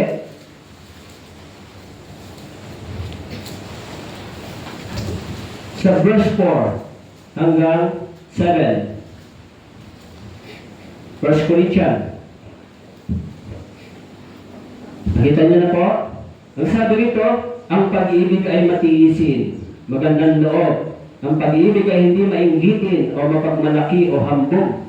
Hindi magaspang ang kilos, hindi ito ipinipilit ang sariling kagustuhan, hindi mayayamutin, hindi nagtatala ng mga pagkakamali, hindi ito natutuwa sa masasamang gawa, kundi natutuwa sa katotohanan. Pinapasan ito ang lahat ng bagay, pinaniniwala ng lahat ng bagay, inaasahan ang lahat ng bagay, tinitiis ang lahat ng bagay. So ano yung aral dito sa iglesia ng Corinto? Ano sinasabi ni Paul tungkol sa pag-ibig? Yung pag-ibig dito ay brothers and sisters. Tama po? Pag-ibig sa iglesia, sa church. Kaya sabi dito, yung pag-ibig bilang brothers and sisters sa iglesia ay ano? Matiisin. Magandang loob. Hindi mainggitin o mapagmalaki o hambog. So kapag meron ito sa loob ng church, merong tayong ugali na mainggitin, mapagmalaki o hambog, magaspang ugali. So kapag meron tayo nito sa loob ng church, magkakaproblema tayo. Tama po? Kasi bakit po? Ang sabi rito, sabi ni Paul, dapat daw ang pag-ibig ay magandang loob. Tama po? Hindi raw dapat mainggitin, mapagmalaki o hambog. So kung meron tayong ganitong pagkatao, ugali, gumagawa ito ng problema sa loob ng church. Hello, nandiyan po kayo? Naintindihan niyo po? Kaya minsan yung church nagsasabing mga brothers and sisters, pero hindi nagkakaisa, hindi nagkakasundo. Kaya nakakahiya minsan yung nagsasabing mga born again. Alam mo, born again yan, pero ganyan ang ugali niya. Nakakahiya, hindi ba? Hindi lang nakakahiya sa tao, maging sa Diyos. Hindi ko alam kung nafe-feel niyo yun. Pero ako, nafe-feel ko, nakakahiya. Nakakahiya ito. Kung sa loob ng church na i-issue yung mga born again ng ganitong pagkatao, nakakahiya. Tama po? Alam mo, born again ako, kaya lang hambog ako. Alam mo, born again ako, kaya lang mainggitin ako. Alam mo, born again ako, kaya lang, high blood ako, magagalitin ako. Madali ako magalit, madali ako mainis kahit sa katabi ko. Huwag mo kayo mainis sa katabi niyo. Pagka nainis ko kayo dyan, hindi na yan babalik sa church. Yung na doon, bakit kinailisan ako ng katabi ko eh? Eh, babalik lang pag mag-asawa, wala siyang magagawa. Balik pa rin siya kahit nainis siya, di ba? So, tignan natin yung church na itinayo ng Panginoon. Pag meron tayong mga ganitong experience na ugali sa loob, mainggitin, mapagmalaki, hambog, magaspang ang kilos, nagtatanim ng mga pagkakamali, tinatandaan yung mga mali, nagtatala ng mga pagkakamali. Pag meron tayo nito sa church, alam niyo, unang-unang sumasakit ng ulo dyan, pastor. Pinipilit mo na mga brothers and sisters ay maging harmonious yung relationship, maging maayos, magkaisa, magtulong-tulong, magmahalan. Pero yung mga bata, yung mga brother, parang, kahit sinasabi mo yun, ganun pa rin, di ba? Nagpipilit pa rin silang magkaroon ng war. Sa church, dapat sa church magkaroon tayo ng kapayapaan at pag-ibig sa church. Huwag tayong tumingin sa kahinaan ng iba. Huwag natin i-highlight yun. Kasi tayong lahat mayroong pangit na ugali. Walang matinok sa atin bago tayo na born again, di ba? Lahat tayo masamang ugali. Pero nung na-born again tayo, dapat natin iwan yun. Sikapin natin sa loob ng church maging mabuti. Kung tayo tumanggap ng biyaya galing sa Diyos, nahapis tayo sa kasalanan, o ang pagiging hambog ay kasalanan, nainggitin, mapagmalaki, di ba? Pagtatanim ng mga pagkakamali, it is the sin. Tama po? So dapat tayong umiwas dito para ang church ay manatiling may pagkakaisa. Siyempre, meron kayong pastor, kaya dapat meron kayong pinakikinggan. Tama po? Pero pag ang pastor nyo naging immoral, kapag ang pastor nyo ay hindi tama ang ginagawa, pwede may dahilan kayo para hindi sumunod. Kaya nga, pastor, nagnanakaw ka at di ako magnakaw. Tama po? Kung nga, pastor, immoral ka bakit kami hindi maging immoral? Ikaw nga, pastor di ba? Sinungaling ka nga pati kami magsinungaling. It is fearful sa harapan ng Diyos. Tama po? Kaya, sinisikap mabuhay ng maayos sa paningin ng mga brothers and sisters. Pero, siyempre, isang pastor, tapos marami kayo, kaya i-manage kung hindi tayo susunod dito. Mahirap yun. Kaya dapat pag sinasabi sa inyo ng pastor, ay pakinggan niyo kung tama ba o hindi. Dahil bakit po? Laging gusto ng pastor, kayo mapaputi. Kaya walang tigil ng pastor sa pagka-counseling, pangangaral, pagtuturo, para saan? Para mahubog tayo, mas-shape tayo na bilang mga godly person, godly people. Sa church, sinuhubog tayo maging ganitong tao. Alam ng pastor kung ano ang kalagayan nyo spiritually. Hindi ba? Kung hindi alam yun ng pastor, may problema yung pastor. Tama po? Pumuti na yung buko sa pagpapastor, kaya hindi na ako pwede mapaglalaan sa loob ng church. Sa tagal ko nang ginagawa ito, 27 years na. So yung tao pa lang, pag pinagmamasdan mo, tinitignan mo, may problema pa siya sa Panginoon o wala, malalaman mo na. Sa tagal mo na sa ganitong ministeryo. Hindi na bago. But of course, ang gawain ng pastor, tulungan kayo maituwid, tulungan maging tama, mas maayos, kung kayo ay sumusunod sa payo, di ba? So kung hindi kayo hambog, hindi kayo mapagmalaki, hindi magaspang ang ugali, kung mapagpakumbaba, madaling turuan yun. Madali lang. Pero kung may sarili kayong ibang ugali, at alam nyo ng mali, at hindi kayo susunod, mas lalong mahirap yung dadaanan. At ang mahirap doon, mga brothers and sisters, kapag madadamay yung ibang brothers and sisters. Kaya ingat na ingat tayo sa mga bagong kabataan. Bakit po? Kasi siyempre sila, madali pa silang makakita ng kamalian sa loob ng church. Kaya kayo, dapat maging careful tayo. Sikapin natin sila na maakay, manatilig sa church. Kasi isang malungkot na bagay na ang tao maalis sa church kahit naninig na yung katotohanan dahil sa atin. Of course, merong stand yung church, tama po? May stand tayo ng teaching, may doctrine, may values yung church. Ito tayo dapat sumunod. Yung aral na ito, tama po? Kung anong aral dito tayo dapat susunod lahat. Yan po yung pinakamagandang gawain ng church. Ngayon, paano kung may problema tayo? So, dapat inaayos natin yung kaagad. Paano kung hindi kayo nagkakaisa? Dapat malalaman agad ng pastor, ayusin ka agad. Kasi, ang pangit ng isang church na ang mga membro, ang mga brothers and sisters ay nag-aaway-away, nagsasalitaan ng mga hindi magaganda. Sa tingin niyo ba, maganda ba yung church na gano'n? Ang pinag-uusapan natin, yung kasiraan ng iba, yung ganito, maganda ba yung church na gano'n? Sa tingin niyo po, actually, ang pangit mo sa paningin ng Diyos. Pag doon ka napuntang sa church na gano'n, palagay ko hindi ka magtatagal. Pag ikaw ang bago, ikaw ang topic. Pag ikaw ay nakagawa ng mali, ikaw ang topic. So, palagay ko, hindi ka magtatagal. So, iwasan natin ma-condemn, iwasan natin na may mga bagay kailangan maging maingat. Yung sinasabi ni Pablo sa Galatians, sabi niya, dito sa chapter 5, sabi ko rito, excuse.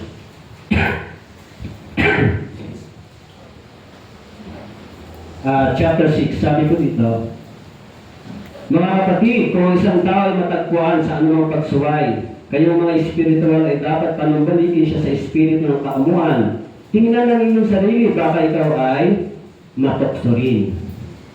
Kung meron sa atin na nagkakamali, dapat sabi rito, papanumbalikin siya.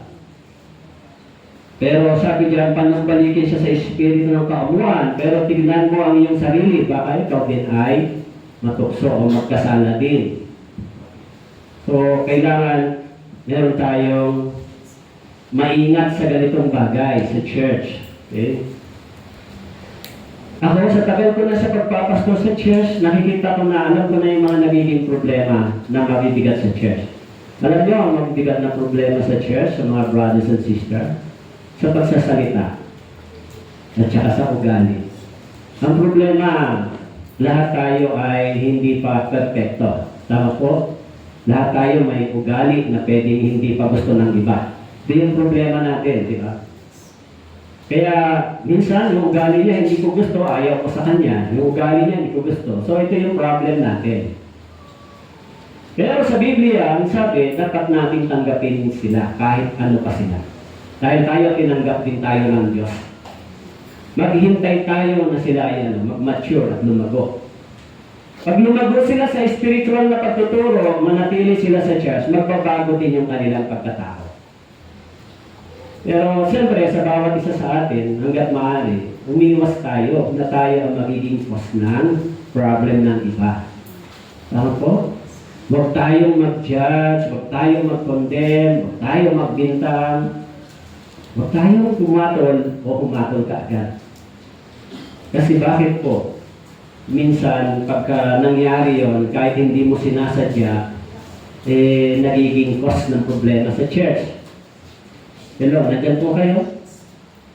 Kasi, ganun talaga yung church eh. Ang church may baby, may mga kuya ate, tsaka may tatay nanay. Yung spiritual, ganun talaga yung growth eh. Dahil, kung hindi natin pangangalagaan yon, kung hindi natin pangangalagaan yung bawat isa, sa tingin ko, maubos kayo. Tama po? Pupunta lang dito, tapos aalis. Hindi makaramdam ng pag-ibig sa loob ng church. Hindi makaramdam ng pag-care, pangangalaga. Concern, wala. Pagpunta sa church, hindi sila makaramdam ng, dito ba, makakaramdam ako ng peace of mind? Makakaramdam ba ako ng pagmamalasakit, pag-care? Makakaramdam ba ako dito na ang mga tao pa rito may ganong puso? Kayo, pumunta kayo sa isang church, tapos pagpunta nyo, ginadjudge kayo, kinukondem kayo, inisyo, magtatagal ba tayo? Siyempre hindi. Pero pumunta kayo sa isang church na maramdaman niyo yung pagkikare ng mga brothers and sisters, ng member, pag-aalaga, pagtuturo, pagmamalasakit, eh siguro maaaring magtagal kayo, manatili kayo. Kahit naman sino sa atin kahit naman ako, kung hindi ako makaramdam ng love and care sa isang church, at instead hatulan pa ako, iko-condemn mo, ba't ako nananatili ito? Hello, naiintindihan niyo po? Kailangan nating isipin na yung bawat isa sa atin ay mga mahihina pa. Tama po? Pero wag nating i-highlight yung weakness. I-highlight natin yung strength. Si sister, sabi dito ng 1 Corinthians, wag daw, yung pag-ibig daw hindi nagtatanim ng pagkakamali. Okay, tapos na yun, sister, brother. Kasi sabi ng Bible, wag daw magtanim ng pagkakamali. Yun, sino may aral nun sa atin? Yung church, yung Bible, yun ang aral sa atin. O, pag napunta tayo sa gano'n, gamitin natin yung verse. Tama po? Ay, sabi ng Bible, huwag ganyan-ganon, iwasan natin. O, pag may nag-ahambog, ay sabi ng Biblia, huwag daw tayo maging hambog. Dapat hambog. Kaya sabi ng Biblia sa Proverbs 16:18, bawal na yung pagmamataas bago yung pagbagsak. Tama po? Kung wala tayong ganitong kaisipan sa loob ng church, sino ang mananatili dito sa church? Kung kada pagkakamali ng mga tao, sinisita nyo, o kaya pagagalitan nyo, o kaya sasabihin, ano ka ba, tayo din minsan may mali. Kaya dapat tayo maging maingat sa kanila, sa bawat isa sa atin. Ipanatilihin natin yung pag-ibig. Kasi alam mo, ang hirap magdala ng tao sa church, hindi ba? Ewan ko sa inyo, kung hindi kayo nahirapan mag-invite sa mga yan. Okay lang ba ipag-invite nyo? Sa kanila, okay lang ba mag-invite? Mababait ba yung mga ini-invite nyo? Sinasabi ko sa inyo, ay, thank you, in-invite mo ako, ganun ba? Nahirap. Kahit na gusto mo silang mapuputi, madala sa Panginoon, makakarinig ka pa ng salita sa kanila. Pero, ganun talaga yan. Tama po? Minsan, may nagpa-counseling sa akin, doon sa retreat center, Pastor, pwede ba akong counseling sa'yo? O sige, ano ba problema? Yung problema niya tungkol din sa relasyon sa iba. Kaya siya ang gumawa ng hindi tama. Dahil ginawa siya ng hindi tama. Sabi ko sa kanya, sana hindi ka na lang gumanti ng mali. Hindi balik ikaw na lang nagpasensya. At least ikaw ay nasa tama. Ngayon, dahil gumanti ka, wala ka na rin tama. Parehas na kayo mali. Tama po? Hindi rin tama sa ulo ha. Kaya tayo minsan sa church, di ba? Mga brothers and sisters sa church. Okay, hello, nandyan po ba kayo? Yung realidad sa church, nag-iipon tayo ng mga kaluluwa. Tama po? Nag-iipon ba tayo sa church ng kaluluwa? Inaakay natin sila papalapit sa Panginoon. Sa umpisa, ang kanilang isip at puso ay on and off. Tutuloy, sasama, tutuloy. Hanggang makakunawa ng buong pagkaunawa. Pero tayo, sikapin natin na hindi tayo maging cause ng kaguluhan sa kanila. Ano na yung mga kabataan, di ba? Bawal magawa ng GC-GC. Huwag kayong mag-usap ng mga hindi walang kinalaman sa church.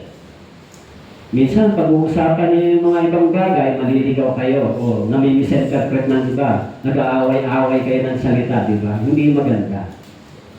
Kung ganito ang church, sino ang magtatagal, di ba? Kailangan yung ugali natin ay maging hindi magaspang. Isaalang-alang natin yung iba kasi ayaw natin ng gulo di ba? Na magulong buhay. Ewan ko sa inyo, kung gusto niya ng magulong buhay, di ba lang gusto niya lagi may kaaway? Lagi kayo may kabangayan, meron bang gano'n? Lagi kayo nagpapangayan, di ba? Ayaw natin ng gano'n sa church. Hello, nandiyan po kayo? It is a practical theory. Pero biblically, talaga naman ayaw ng Diyos sa atin. Magkaroon tayo ng pag-ibig. Magkaroon tayo ng peace of mind sa isa't isa. Hindi yung pag pumunta ka sa church, may kaba ka na. Naku, bakit? Kasi makikita ko na naman doon yung ayaw kong makita. Kinakabahan ako. Pag nakita ko siya, hindi ko alam kung kakamaya ko ba o hindi. Nag-isnaban na lang kami para wala na lang pansinan. Hindi ba hindi magandang tingnan? Ewan ko kung nakakayanan niyo yan, di ba? Pumunta kayo sa church, kung gano'n ang inyong pagkatao, hindi ko alam kung natututo kayo. Pero walang aral na gano'n sa Biblia. Ang aral sa Biblia ng mga Kristiyano, meron silang magandang relationship at fellowship. Kasi ako rin, na-experience ko dati nung wala pa ako sa Life Work Mission, meron akong hindi nagugustuhan sa church na tao. Kaya minsan, pupunta ba ako sa church o hindi? Pag nakita ko siya, hindi ko alam kung anong gagawin ko, papatiin ko ba o hindi. Pag magkasunod kami, wala na lang pansinan. Church yan, tama po, church. Hindi ba nakakahiya yung gano'n? Wala tayong masayang fellowship. Minsan lang tayo magkita, di ba tayo mag-uusap? Tama po? Once a week lang tayo magkita, di ba tayo mag-uusap? Hindi ba parang hindi maganda tignan? Tama po? Kasi hindi kami sanay sa church na pag pumapasok ay hindi masaya. Hello, kumusta, sister, brother? Sanay kami ng gano'n. Yun ang aming sinanay sa loob ng church. I-open mo yung puso mo, i-open mo yung galak mo sa iba. Hindi yung pag nakita mo, wala kang pakialam, wala ka dyan. Diba? Ang pangit ng ugali na nakagisna na gano'n. Sorry po sa word, pero mga brothers and sisters, darating ang araw, magkakasama kayo sa langit. I hope so, na gano'n, di ba? Pero dito sa church, sa lupa, sinasanay tayo ng Panginoon bilang mga anak at bilang magkakapatid sa Panginoon. Sinasanay tayo, pinitrain tayo. Dito meron tayong joy, dito meron tayong pagtutulong-tulong, pagkakaisa. Pero pag meron tayong bangayan at hindi pagkakaisa, ang diablo nagagalak sa atin. Tama po? Sino unang nagsasaya? Ang demonyo, di ba? Ang gusto ng demonyo, ang diablo, wag tayo magkaisa. Ang gusto ng diablo, maging mapagmalaki ka, maging hambog ka. Yan ang gusto ng diablo. Pag may mali, itanim mo sa puso mo, huwag kang magpatawad. Yan ang gusto ng diablo sa loob ng church. So, dapat tayo umalis sa ganito. Hello, tama po? So, mga brothers and sisters, bakit po? Sa ulat sabi ni Jesus, yung mga taong nahahapis sa kasalanan, ayaw ko na uling mahapis. Gusto niyo ba uling mahahapis because of sin? Siyempre ayaw na. Ayaw ko nang mahapis, malungkot because of sin. Gusto ko masaya. Masaya dahil ang Panginoon ay nasa akin at sumusunod ako. Tama po? Hindi po yan aral ng tinatawag na dahil religyoso tayo. Ay mga brothers and sisters, this is a practical happening sometimes sa loob ng church. Ano gusto ng diablo? Sige, diyan kayo sa loob, pero pag diyan kayo sa loob, magsabong-sabong kayo. Ika nangyayari po yun, bus kayo, di ba? Nagbubunyi yung diablo. Paano naman yung mga kaluluwa na inaakay natin sa Panginoon? So, pag-isipan po nating mabuti. Kaya, dapat tayong magkaroon ng bagong pagkatao. Maging si Pablo, sinasabi niya na, nung dati, lapastangan ako, mangungusik, mga alipusta, sa 1 Timothy chapter 1, verse 13. Yan ang ugali ko dati, sabi niya. Pero sabi niya, labis sumagana yung biyaya ng Panginoon sa akin. Dati ako, wala akong pakundangan kung magsalita ng masasakit sa ibang tao, pero ngayon hindi na dapat. Dapat meron na akong pag-ibig. Ano po? Ang pag-ibig ay hindi magaspang, hindi nagtatanim. Diba? So, kung dito sa church, makaramdam tayo ng ganong ambience sa church. Doon, kahit hindi ako kilala, marang nararamdaman ko, ang mga tao doon, tanggap naman ako. Naalala ko yung sinabi ng isang bata na sumama sa retreat. Gusto niya mag-stay at bumalik doon dahil mababait daw ang mga teacher. Gusto niya, doon na lang kasi mababait daw ang mga teacher. Siguro, naramdaman niya yung pagkikiyar sa kanya ng mga brothers and sisters doon. Kahit siguro minsan pasaway siya, pero yung love, nandun pa rin, dito ka. So kaya, iniisip niya, mas maganda doon na lang ako mag-stay, mababait ang mga teacher doon. Di ba? Yun, nasabi ng bata yun. Siyempre, sa church, alam mo, gusto ko doon sa church na yun. Bakit? Kasi ang mga tao doon, mababait. Nararamdaman mo yung kanilang pag-ibig at pag-care. Ako. Ewan ko kung meron kayong gano'n, pero pag nasabi nila yun, masaya. Ako. Pero pag sinabi nila, ayaw ko bumalik dyan sa church na yan, bakit ang mga tao doon, bangis? Wala. Kahit naman ikaw, kung mababangis ang mga tao doon, eh, mabuti kung pag sinagpang ka, ay iluluwa ka ulit, katulad ni Jonah. Di ba? Eh, pero kung tayo ay nagpaparamdam ng mabuti sa kanila, sige na, ganito. Buti naman, nandito ka, siguro isipin nila, ang mga tao doon, nakakagaang ng puso, pausap. Sila ay very welcome magsalita. Diba? Eh, gusto niyo ba yung church natin, eh, masyado tayong mga stricto at seryoso? Ay, hindi. Seryoso tayo pagdating sa katotohanan, sa kabanalan, sa katwiran. Seryoso tayo dyan, dapat. Stricto tayo sa ganon. Pero pagdating sa fellowship, yung ngumiti tayo. Ngumiti tayo, di ba? May mga tao na sa church hindi ngumingiti. Nakakatakot pag hindi ka ngumingiti, di ba?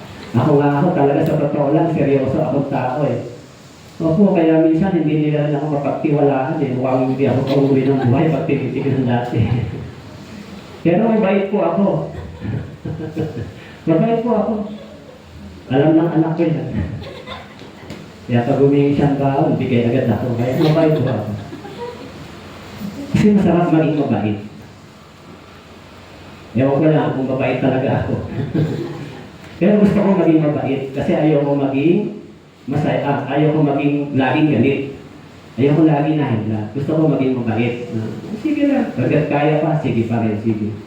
Kasi nga, ang hirap naman pag lagi kang galit. Tama po? Konting kibot, galit ka. Eh, ang hirap naman ng ganung buhay. Konting mali ng anak mo, galit ka. Konting mali, galit ka. Eh, instead na humaba ang buhay mo, maaga mong makakatagpo si Lord. Diba? So, masarap maging mabuting tao at maging mabait. Siyempre, sometimes, hindi mo nagagawa yun pag idinidepensa mo yung sarili mo. Tama po? Minsan, hindi ka nagiging mabait para ipagtanggol mo yung sarili mo. Pero, hindi ka pa rin magiging violenting tao kahit ano. Tama po? Kailangan mo minsan pagtanggol yung sarili mo din, pero hindi sa pagiging violenting tao. Sa maayos din na proseso. Of course, sabihin nila, akala ba, mabait dyan yung pastor nyo, eh, ganyan pala. Eh, ganun talaga. Minsan, kailangan mo hindi maging mabait sa paraan hindi ka violente. Tama po? Pero mas maganda tayo sa aking kaisipan, mas gusto ko maging mabait at tahimik na puso. Gusto ko laging gawin yan. Pero dati hindi po ako ganon. Hindi po ako Kristiyano. Ay hindi po ako nagpapaapi. Ako po ay laging nakikipag-away. Ayoko nang naapi. Ayoko nang nakakarinig ng mga sinasabihan ako. Eh talagang galit ako. Pero nung na-born again po ako, inisip ko, mas maging mabuting tao at mabait. Kahit hindi lagi. Pero mas marami siguro, mas maganda. Hindi ba? So sa church, pagka sa church ganun tayo, sa church, sikapin natin maging mabuting Kristiyano, maging magiliw sa mga brothers and sisters, sa mga bata. Ano yung mga bata? Masarap maging magiliw. Yung mga bata, pag nagtiwala sila, hindi mo yan yung mga bata. Kaya ako tuwa-tuwa, yung mga bata, pag lumalapit sa akin, di ba? E minsan nga, yung mga tao, di ba? Pagkatingin nila yung mukha, nakakatakot lapitan niya, dahil lumapit, di ba? So, sa church po, dapat meron tayong puso na masayahin kayo. Di ba? Pag nakita-kita tayo, meron kayong dapat gawin. Dahil sabi dito, dati tayo ay malayo sa Panginoon. Tama yung teaching na natanggap natin, di ba? Tama yung teaching na ituro sa atin. Mga kabataan, tama yung tinuturo sa inyo. Kung hindi po tama yung itinuturo sa atin, ay maaari ang ugali natin ngayon ay kakaiba. Magiging hipokrito tayo, tama po? Kunyari ka lang, pero yung mga taong false ang teaching ng kaligtasan ay nagiging hypocrite sa paningin ng Diyos. Pero tayo, tama yung kaligtasan natin, tama yung puso natin, kahit may sinful nature tayo, sinisikap natin maging maayos at tama. With the help of the Holy Spirit, with the guide of the Holy Spirit in the words of God. Tama po? So, kailangan sa church maintindihan natin. Bakit ba si pastor sinasabihan ako ng ganon? Alam niyo po, sa tagal ko na sa pagpapastor, lagi nang gusto kong sabihin kung saan ka mapapabuti. Oh, dito ka, dito. Sa lawak na nakita mo, di ba, na problema sa church. Sa church lang, pero sa labas hindi. Kaya hindi ako nag-i-involve sa politics. Sa church lang. Kasi sa church, mahalaga yung paghuhubog sa pagkatao, pag-uugali through the words of God. Yun po talaga yung buhay natin di ba? May pastor, tapos may mga brothers and sisters. So yung pastor talaga ang inilagay na spiritual guidance Tama po? Pero siyempre, hindi ibig sabihin yung pastor ay inilagay para mag-abuso. Hindi po. Yung gift na ibinigay sa pastor para i-feed, tapos tulungan yung mga brothers and sisters mag-grow spiritually. Ito po yung importante sa inyo, mag-grow. Tama po? Dahil pag hindi kayo lumago, sa loob po ng church, magiging para kayong mga taga-sanlibutan sa church. Pag hindi po tayo lumago spiritually, sa loob ng church, pag kumilos, magsalita, mag-isip tayo para tayo mga taga-sanlibutan. Totoo po yun. Hindi kayo magkakaroon ng blessings spiritually. So, tandaan po natin na ang sabi po rito ni Jesus bilang panguli, mapalad ang mga nahahapi sila'y aalipin. Inaliw na ho ba kayo ng Diyos? Inaliw na kayo? Oh. Yung mga naligtas ay inaliw na ng Diyos. Kaya panatilihin po natin yun. Hanggang maaari, yung ating church, i-preserve natin. Ingatan po niya yung ating church. Okay po? So sana manatili tayo sa ganun. Okay? Tayo manalangin. Ang manaming Diyos, salamat po sa mga kabataan at mga kaluluwang dinadala niyo po sa amin para alagaan, turuan, akayin sa mabuting pamumuhay at sa pamamagitan ng salita ng Diyos. Itinayo niyo po yung church para sa ganitong gawain. Kahit marami pa kaming kahinaan at kulang, tulungan niyo po na ang aming mga kahinaan ay hindi maging makapangyarihan sa amin at sa iglesia. Tulungan niyo po na ang kahinaan ito ay hindi maging daan upang ikahina din ang iba. Bagkus sa aming mga kalakasan ay gamitin po ninyo para sa ikalalakas ng iba, lalo na po sa mga bagong naligtas ng summer retreats, sa mga kabataan na dinala namin sa inyong harapan. Kaya Panginoon, salamat po sa tulungan niyo po kami na maging mabuting Kristiyano, may pag-ibig, may pagpapatawad, at higit sa lahat, umiwas kami sa mga bagay na kamalingan na maaaring makasira sa aming buhay espiritual at relasyon po sa iyo. Magpalahay niyo po ang salita ng Diyos sa aming kalagitnaan. Ito po aming dalangin sa pangalan ni Jesus. Amen.